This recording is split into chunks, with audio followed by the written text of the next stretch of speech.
Hey, it's Brock here with Rock Hill Farm, and I'm pretty excited about today's video because I have a new tractor attachment sitting down here in the driveway. We're going to set it up and use it for the first time. If you guys follow the channel, you know that I go to a lot of farm shows and equipment shows, and every time I go, you'll see me walk around one of these and talk about how much I wish I had one. And now I finally have one. Now, speaking of trade shows, I'm heading out tomorrow for the Equip Expo in Louisville, Kentucky. I'll be there on Wednesday, Thursday, and Friday of this week. If anyone wants to meet up, send me a message, send me an email. Contact info is in the video description. So before we set this up and use it, I want to show you why I wanted one so bad. And for that, we're going to take a ride in the Bighorn up the trail across Rock Hill.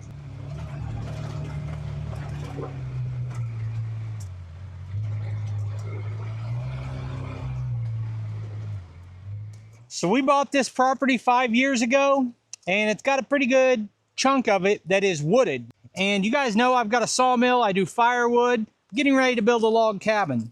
And with all of that, I need to be able to access these trees. And if one comes down in a storm, I need to be able to get up here and get it. Or if I decide to cut one of these down, I've got to have a way to get it out. So that's where a skidding winch comes in handy. Looks like this one uprooted a very long time ago, and it's been leaning on that tree for however many years it took it for it to rot standing up.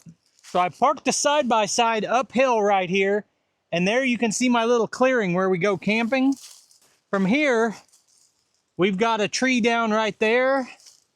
We've got a tree down right here. We've got a tree down right there. Now in the past, basically, I had no way to get to any of these. Now, it may not look like it, but this is a very difficult area to access. You can't drive a tractor across this. Say I cut that tree down and wanted to pull it out.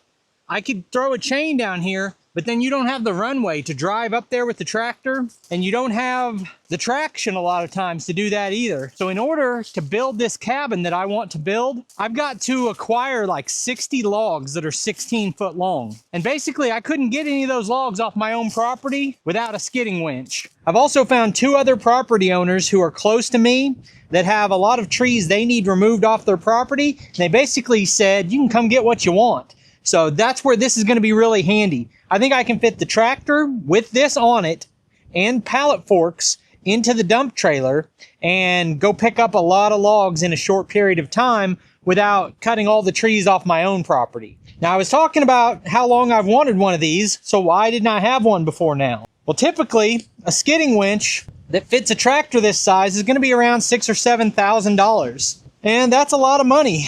But this skidding winch right here is from Mech Maxx. This is the Mech Maxx FW8800. I've shown some other Mech Maxx products, really impressed by the quality you get for what you pay. This is a $3,000 unit that they sent to me to make videos about. Now, I never film unboxing videos. I'm gonna get this out of the crate, get it set up, get it put on the tractor, and then I'll summarize all that for you in just a second. So this was a really easy setup process. Your top guard has those holes there that it goes in, and then your winch roller goes in this hole right here. Other than that, it's just connecting the 3-point. All of this is already set up. I hooked the cable on here. I think that's where it goes. I need to grease that. I need to grease the PTO, and I need to cut the PTO down. So whenever I put the PTO shaft on this side, it wouldn't quite fit to go on here. So that takes all the guesswork out of whether or not my PTO shaft needs cut down.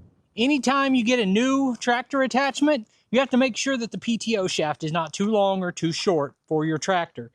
I've done dedicated videos just talking about how to do that, but essentially, as far as it being too short, you need to still have quite a bit of overlap. It's a little bit harder to judge that, but on it being too long, it can be pretty obvious that if you cycle it through all the positions, you should be able to put the PTO shaft on comfortably at any position. So if bringing it all the way up and now you try to connect the shaft, if it won't fit in between the 2 spots, then you know it's too long. So this one needs cut down. I could have got it on, but it was too close for my liking. I also have a video showing how to cut this down. It's not super complicated, but just keep in mind that you can't just cut one side. However much you cut off of here has to also be cut off of here because that can bottom out against the shaft on both ends. So I'm going to cut maybe 2 inches off of this. And to do that, you also have to cut 2 inches off of your plastic sleeve. And I'll do all of that with a portable bandsaw, or more than likely, I'll probably just use the cold saw.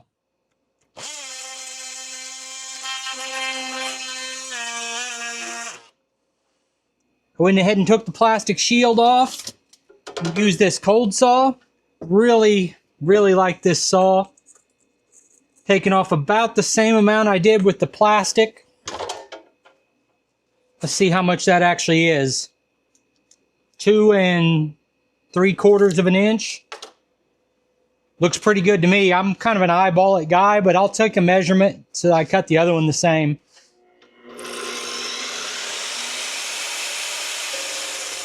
This cold saw is so much better than a traditional chop saw. And if you're interested in picking one up, I've got a discount code in the video description where you can save 5% ordering with my link. Same thing is true with Mech Maxx. If you order any of their products, I've got a discount code for that.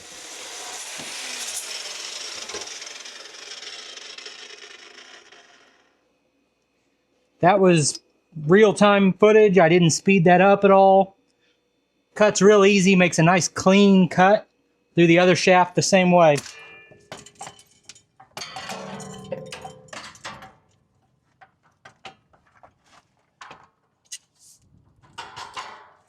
Now we got plenty of room for this to move.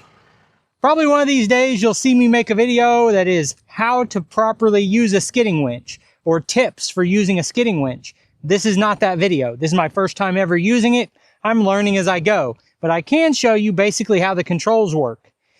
And before I'd ever seen one of these, I had a little bit of a concern, like a PTO does not stop and start that fast, and you need a little bit of control for using a winch, and that's solved with a simple clutch system. So when you start your PTO, you don't immediately start drawing in the winch. So we have 2 controls here. The first is this physical control right here that raises and lowers a physical stop down there. When you lower it down, I can't pull this. It's physically stopped by this. When I lift that up, now our clutch mechanism can free spool. I can pull the line out wherever I need it.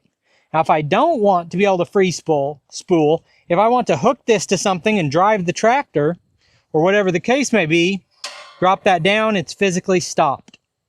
But we're about to pull it out, so we'll leave that down. Now, when you have the tractor running and you engage your PTO, nothing happens until you pull this lever. When you pull that, it engages this manual clutch down here, which causes the cable to start pulling in. That's how the winch operates, is with this large pull lever. So you can stand kind of back here with this viewing angle and see clearly what's happening. You can even be behind this if you want to protect yourself, and you're drawing in this handle to start and stop your winch from running. So let's go ahead and hook up to a log and get ready to pull. Now, I already mentioned that one of the big selling points for this winch is that it's less expensive than the competition.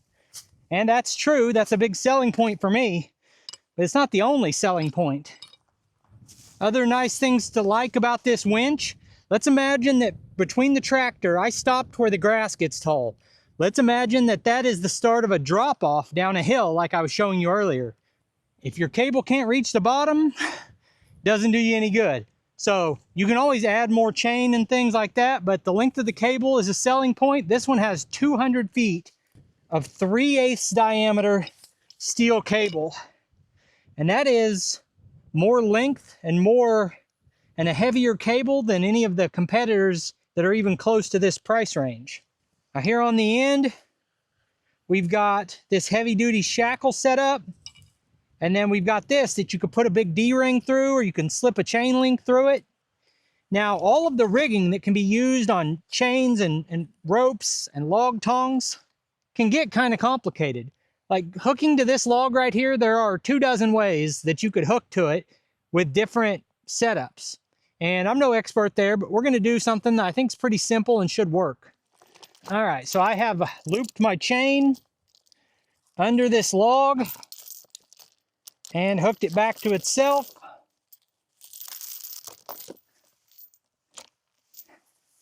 And then I'm going to take this eyelet and drop the chain through it. And we have hooked this through the built-in chain hook on the rigging that came with the winch. So what I need to do now is do my research ways to fasten that, whether on the best way to hook that chain where it's not going to slip off during the pull. I actually saw a short yesterday of someone pulling a tree that they were cutting down. They had their vehicle hooked to it and they had a tow strap, and that strap snapped and it came back and hit the guy who was running the chainsaw, and it looked like it knocked him unconscious. Now imagine that it's this cable comes loose under tension or breaks or something, how much more deadly that would be. So it's critical that you know how to tie your rigging and set it up, and second, that you use a cable dampener. And I'll show you that in just a second. But first, we're going to start the tractor. Okay, we're going to engage the PTO and turn it on. Now we're going to run it up to speed. And now our PTO shaft is turning, but nothing's happening with the winch. I'm going to pull my handle and take the slack out. I can kind of ease into this and do it slow. It's pulling the slack out. And now I'm going to use my chainsaw chaps as a cable dampener. I have a bought-in cable dampener, but I'm not sure where I put it. But the point of this is that this acts as a weight on the cable and keeps it from slinging back and hitting you. Putting it this close probably doesn't work because the end can do something unpredictable. So you want to bring it further down the cable. And if I'm missing details on some of that, let me know. But the point is, anytime you're pulling with a rope, a chain, or a cable, you lay something across it to keep it from flying back at you.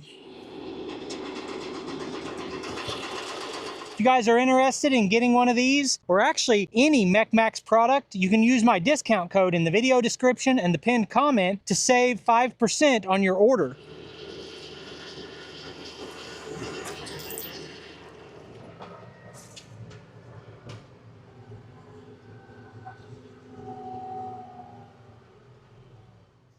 So I actually shoved this over here just so that I would have better lighting and you guys could see what I was doing here. But once you get your log pulled up to your winch, you've got several different options again, just like we were talking about earlier. And it kind of can depend on the rigging materials you have available to you. But there are chain hooks built into this back rail. And you can get the butt of the log like we had it earlier up against here. Then connect the chain around it and just loop your chain right here and then lift your 3-point and drag the log long ways. Another option is what you're seeing here, just to turn the log perpendicular and then loop your chain around it like this. Now, I don't know if my chain's long enough, but my idea here is that you can loop one chain here and one here. You can carry your logs horizontally. I just lifted that up first just to get enough slack to hook my chain again. So there's an old saying that if all you have is a hammer, then everything looks like a nail. Well, in this case, we've got a screwdriver and we've got a better way to do something. So because I'm used to carrying everything with a grapple on the loader of the tractor, that's just what I do, pallet forks or grapple. But the 3-point lift capacity on most tractors is a lot higher than it is on the loader. And you're more stable carrying the weight behind you. And you're not putting that stress on your front axle, which isn't as strong as your back axle. And you're not running the risk of a long, heavy log bending your loader or something like that. I would just feel much more comfortable if I'm going to carry the log this way, perpendicular to the tractor going this way. I'd much rather have it chained behind, on the 3-point than on the loader. So that's one option for how you can do it. You can also chain it to here with the log running long way, and you can have multiple logs here. I've seen guys using one of these skidding winches to pull up one log at a time even, but then hooking 3 or 4 or 5 logs on here and dragging them all out long way. So you've got different options.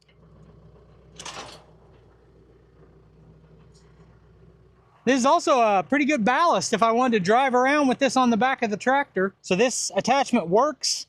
It does what it's supposed to do. It's affordable compared to the competition, and it's a good fit size-wise for my tractor. Really nice addition to what I'm able to get done here on the property. If you guys are interested in getting one of these, or actually any Mech Maxx product, you can use my discount code in the video description and the pinned comment to save 5% on your order. In my experience, if I was looking to buy equipment, one of the first places I would look is the Mech Maxx website and see if they have something that meets my needs, because it's such good pricing, and to my experience so far, the quality is pretty darn good. I've been really happy. So I appreciate you taking time to watch the video. I'll put links on the screen to a couple more of our videos, and I'll see you next time.